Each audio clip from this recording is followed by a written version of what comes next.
La matinale Toxin, 7h30, 9h30, Clémence Oudiakova. Bienvenue sur Toxin, merci d'être si nombreux, chers amis, dès le petit matin, dès le lundi. C'est parti pour une nouvelle semaine ensemble. Aujourd'hui, nous allons parler en sonneur de l'ensemble de ces tribunes que vous avez pu lire à gauche, à droite, l'appel des 6000 chrétiens, les scouts de France, qui appellent à se lever contre la haine, contre le Rassemblement national, à voter en conscience et donc en fonction de sa foi contre ce Rassemblement national, contre le parti de la haine. Eh bien, nous donnons la parole à Guillaume de Prémar qui a écrit et publié une tribune en réponse à tous ces appels. On lui donne la parole dans quelques instants. Nous allons revenir également sur l'affaire Trogneux et le procès d'Amandine Roy et Natacha Ray. Au-delà des polémiques réelles d'ailleurs et fausses polémiques, nous allons parler de faits et de droits de manière concrète et sérieuse avec une avocate, Maître Maud Marian. Et puis nous allons revenir sur les partis politiques. Vous savez que depuis la dissolution, il y a tous ces jeux d'alliances, de boutiques même, on pourrait dire, qui s'organisent pour les législatives. Eh bien, on va poser la question que posait Simone Veil finalement. Est-ce qu'il ne faudrait pas supprimer les partis politiques? On posera la question à Jean-Frédéric Poisson et Alexandre Cugnages-Preval. Et enfin, pour finir, le système va s'effondrer. C'est ce que dit Éric Vérag, traité pour le monde d'après. Nous allons parler de ce monde d'après avec lui et ce qu'il propose. Quelle est sa proposition à partir de 9h? C'est dans son livre Traité pour le monde d'après, sortir de l'avachissement par le retour à l'ordre spontané. On en parle, c'est absolument passionnant. Mais tout de suite, c'est l'heure de notre sonneur. C'est l'heure du sonneur. Alors, je vous l'ai dit, nous avons pu constater et lire une série de tribunes, d'appels. D'abord, l'appel du 18 juin, mais celui, c'était l'appel du 18 juin des 6000 chrétiens, publié par La Croix, qui disait cela, au nom de notre foi, nous voterons contre l'extrême droite. Et ça a été initié par un collectif de jeunes chrétiens, un texte donc signé par 6000 chrétiens, je vous l'ai dit, et des représentants protestants et des 70 prêtres. Et tout ça pour dire qu'il faut rassembler les fidèles français à voter massivement contre le Rassemblement national aux élections législatives qui vont arriver le 30 juin et le 7 juillet prochain, avec évidemment en exergue ce « aime ton prochain comme toi-même », l'évangile de Jésus-Christ selon saint Marc. Alors évidemment, on en pense qu'on veut, et on a pu constater également d'autres tribunes, notamment celle du Secours catholique ou des scouts et guides de France, qui ont publié leurs propres textes, comme l'ont fait d'ailleurs également certains évêques, qui rappellent des points de discernement, comme ils disent. Je vous cite un extrait de ce communiqué de presse des scouts de France. Au moment où s'élèvent des voix qui, à rebours de notre vision de ce que fait la nation, visent des projets de société qui excluent et hiérarchisent au lieu de l'humanisme qui pacifie et émancipe, nous appelons l'ensemble de nos citoyens à aller voter. Voilà, ils disent pas pour qui il faut aller voter, mais ils disent où est le mal, en gros. Eh bien, en réponse à tout ça, le 21 juin, une tribune a été publiée, toujours dans La Croix, et je cite le chapeau. Donc, en réaction à la tribune des 6000 chrétiens, Guillaume de Prémar désapprouve la disqualification de certaines opinions politiques au nom de l'Évangile. Le rédacteur en chef de la revue Permanence affirme le primat de la conscience. Et bien, justement, nous avons donné et nous souhaitons donner la parole à Guillaume de Prémar. Bonjour à vous. Oui, bonjour. Et merci beaucoup d'être avec nous ce matin. Vous êtes, je le rappelle, rédacteur en chef de la revue Permanence et MAG, de la revue Capital Social, éditeur pour Artege, consultant en communication, délégué général d'Ictus, auteur de Résistance au meilleur des mondes, et également de cette tribune, donc on ne trahit pas l'évangile en voulant mettre un terme au désordre migratoire. Cette tribune en réponse à l'appel des 6000 dont je parlais tout à l'heure. Alors, peut-être pouvez-vous nous expliquer en premier pourquoi vous avez décidé de prendre la plume en réponse à cet appel? Alors j'ai décidé de prendre la plume parce que ça faisait déjà assez longtemps que me trottait dans la tête l'idée que sur la question de l'immigration, parce que c'est bien de ça qu'il s'agit quand on condamne les idées d'extrême droite, le marqueur principal, dirons-nous, c'est l'immigration, la question des politiques migratoires. Cela fait déjà longtemps, moi je suis catholique, que dans l'Église catholique s'exerce une certaine pression morale religieuse sur les catholiques, sur cette question de l'immigration, une forme de culpabilisation de l'idée même de pouvoir contrôler des flux migratoires, ou avoir une reprise en main des politiques migratoires. Et ça remonte finalement assez loin. Ça remonte assez loin. Et avec le pontificat du pape François, c'est devenu un marqueur plus important probablement, même si ses prédécesseurs eux-mêmes, lors de chaque journée mondiale du migrant, avaient un propos toujours très favorable à l'accueil et très méfiant vis-à-vis des processus de contrôle des flux migratoires. Et donc, il y avait une certaine pression, même si la doctrine de l'Église catholique reconnaît tout à fait rationnellement qu'un État est en droit de contrôler ces flux migratoires. La Mmh. difficulté étant que on reconnaît d'un côté la légitimité d'un contrôle des flux migratoires par l'échelon politique. Donc on rend à César ce qui est à César, mais quand César le fait réellement, à ce moment-là, on dit que c'est inhumain ou que c'est contraire Oui, à ou quand l'Évangile. César l'annonce dans un programme politique. Alors, et quand on l'annonce dans un programme politique, encore davantage.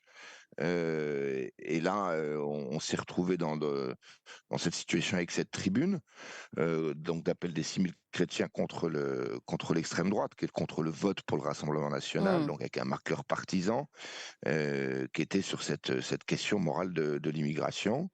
Et je sais qu'il y a des gens, des chrétiens, qui pensent qu'il y a un commandement absolument absolu qui vient de l'Évangile, c'est le commandement de l'accueil inconditionnel. Donc un accueil inconditionnel, c'est sans condition, hein, Oui.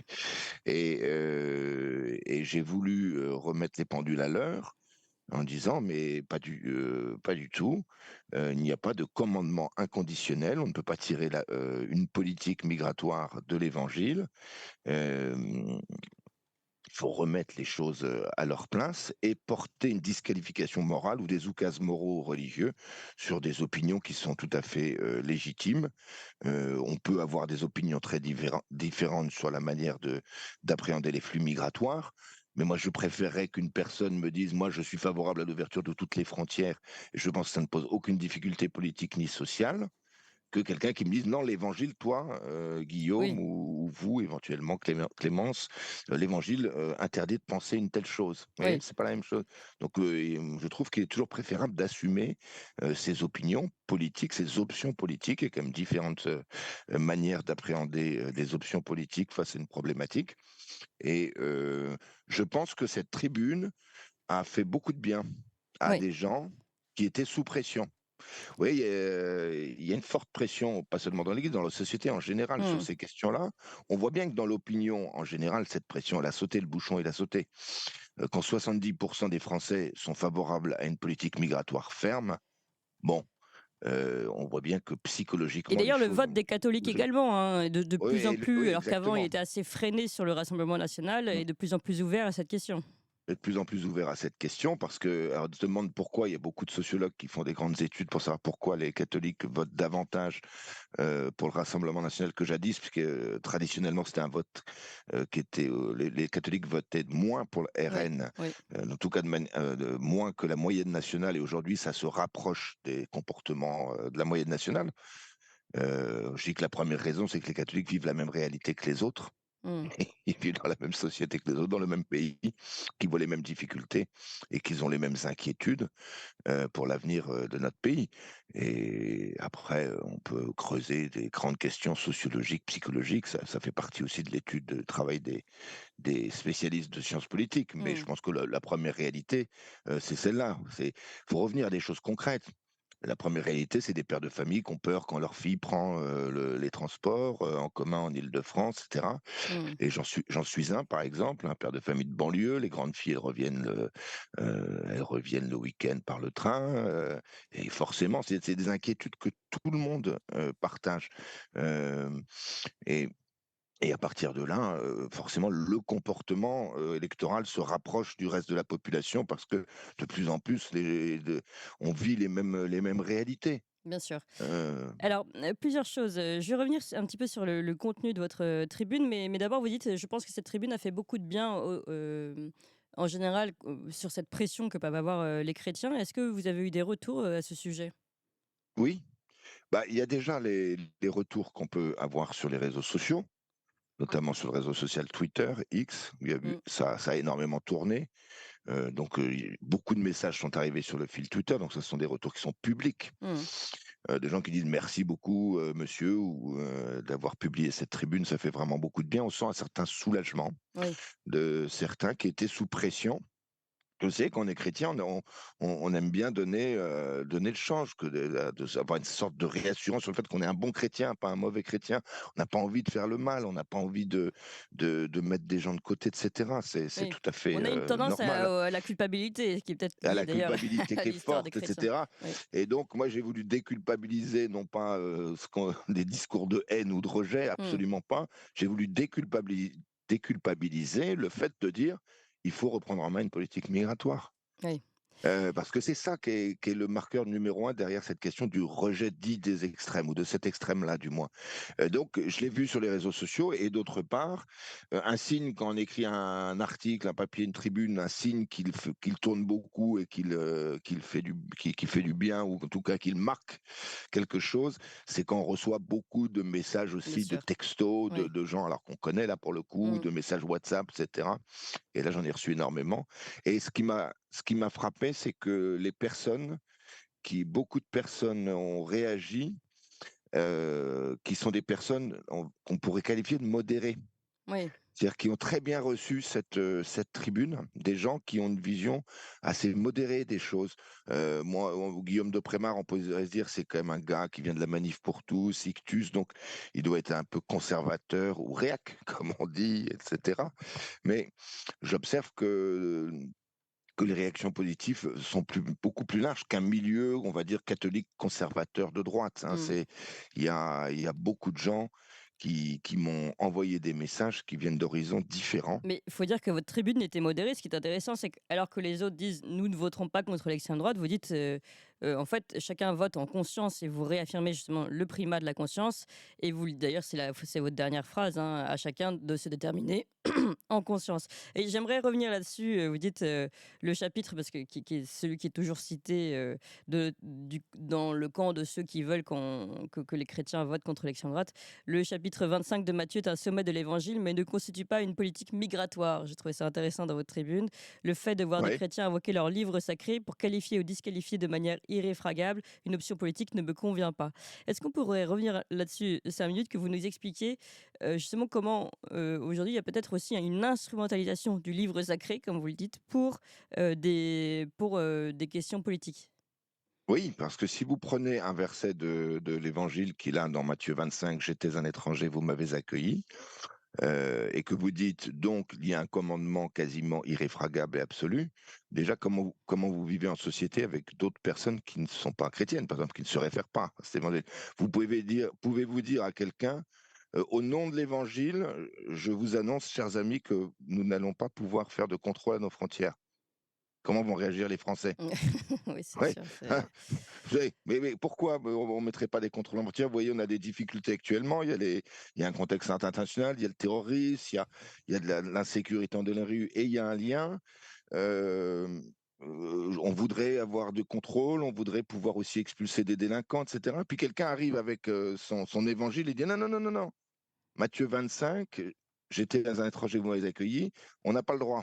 Ça me paraît quand même assez difficile à tenir comme option. Et puis, Matthieu 25 vaut mieux que ça. Faire de Matthieu 25 une sorte de commandement politique qui tient sur un post-it, c'est quand même Hmm. bien dommage, puisque Matthieu 25, c'est la matière du jugement. C'est j'étais un étranger, j'étais en prison, vous m'avez visité, j'étais nu, vous m'avez accueilli. C'est la matière du jugement. Là, on sera jugé sur l'amour. Hmm. Et chacun personnellement, au moment du jugement personnel, Matthieu 25, c'est un trésor de l'évangile, c'est un des passages que je préfère. Matthieu 25, si vous voulez une version un peu profane, c'est la chanson L'Auvergnat de Georges Brassens, vous voyez. Hmm. Donc ça, c'est magnifique. Oui. Mais ça peut faire une sagesse de vie, ça fait beaucoup de choses, ça peut faire une spiritualité, ça fait le salut surtout, la question du salut de chacun. Mais ça fait pas une politique. Oui. Après, on peut dire que quand on est chrétien, on se dit on va faire autant que possible selon les réalités politiques. Ça, c'est très bien, je suis d'accord. Autant que possible, dans la mesure du raisonnable, etc. Donc je pense que, au contraire, quelqu'un qui prône une politique migratoire, c'est lui qui est modéré, en fait, qui est raisonnable. C'est lui qui s'exprime avec modération. C'est déraisonnable d'aller dire on ouvre tout et on ne contrôle rien. Donc je pense réellement que ce n'est pas extrême comme idée. Vous voyez, et en Mmh. tout cas, Matthieu 25 nous incite très certainement à bien prendre en compte dans notre vie qu'on sera jugé sur l'amour. C'est clair. Et Mais dernière question, ouais. c'est pas une politique, c'est ça l'idée. Dernière C'est celle question, que je défends. c'est celle de ce conflit justement d'une personne qui serait à la tête de l'État ou en tout cas concernée par le gouvernement de notre pays. Ce conflit entre cette conscience chrétienne, s'il en était, et politique pure. Comment décider de quelle est la place de chaque, de la chrétienté et de la politique? Je pense que, au nom du réalisme politique, on ne peut pas tout envisager. On ne peut pas tout faire au nom de la nécessité politique. C'est-à-dire que la froide rationalité politique ne peut pas tout justifier non plus parce que nous avons des principes universels de civilisation très anciens que nous devons en grande partie, en tout cas pour l'Europe, au christianisme.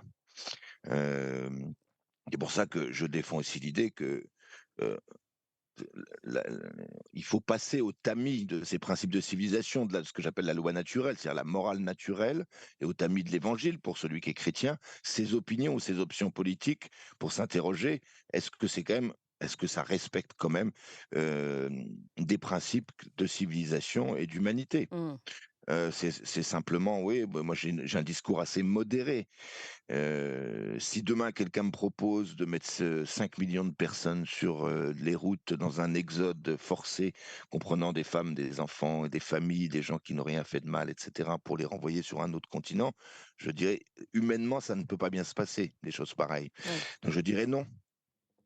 Je dirais non, et là, ma conscience me dirait, Guillaume, tu ne peux pas accepter cette chose-là. Donc, Mmh. il y a ce travail de discernement à faire. Euh, Très certainement à partir de la conscience. Mais ce n'est pas un oukase moral et religieux qui s'exprime là, dans ce que je vous dis, il me semble. Oui. Merci beaucoup en tout cas, Guillaume de Prémar. Je rappelle rédacteur en chef de la revue Permanence et Merci à vous. la revue Capital Social également. Et puis donc je rappelle cette tribune, hein, On ne trahit pas l'Évangile en voulant mettre un terme au désordre migratoire. C'est une réponse à la tribune des 6000 chrétiens qui appellent à voter contre le Rassemblement national notamment. Merci beaucoup à vous. Tout